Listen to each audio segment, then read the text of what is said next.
السلام عليكم. سمعت فيديو لأحد الأخوة العراقيين في استوديو تحليلي يتحدث عن تزوير اليمنيين للأعمار وأنهم كبار وكذا. اسمعوا هذا الفيديو وبرجع لكم.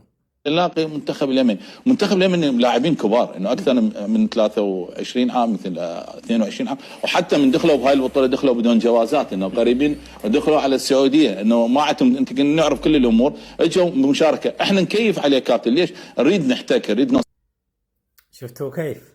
يعني والله العظيم انك تستغرب. قال اليمنيين دخلوا السعودية بدون جوازات لأن احنا قريبين من بعض وكذا. يعني هل هذا الكلام يدخل العقل؟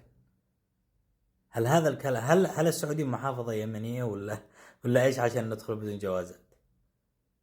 الله المستعان. طبعا لا يختلف أحد بأن العراقيين يحبونا وإحنا نحب العراقيين، وهذا الكلام سيرد عليه من؟ أبناء العراق. حتى أنا شفت تعليقات من أخوان العراقيين يقولوا عيب تتكلم بهذا الكلام وعيب تذكر هذا الشيء. الله المستعان. يعني لازم تكون في القنوات مهنية، ولازم يكونوا في المحللين صادقين ومنطقيين. والمفارقة العجيبة أمس عندما فزنا على الكويت قبل يومين في الاستوديو التحليلي الكويتي، ايش قال واحد من المحللين الكويتيين؟ قال هناك شماعة دائما يرددوها، هناك تزوير أعمار. قال لا يوجد تزوير أعمار، وهم صغار اعترفوا أن المنتخب اليمني في الفئات السنية أقوى منكم وخلاص.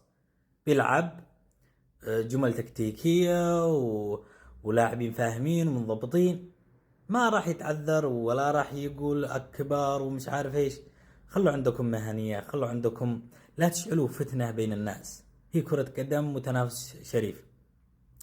في الأول والأخير تحية حب واحترام لكل أخواننا العراقيين والشعب العراقي. والله أنه نحن نحبكم وأنتم تحبونا ونعرف ذلك، وتحترمونا ونحترمكم. وأنتم أول ناس من وقف ضد هذا الكلام، ومن سيقف اليوم ضد هذا الكلام أو أي كلام يخرج من جديد. تحياتي لكم جميعا وإلى اللقاء.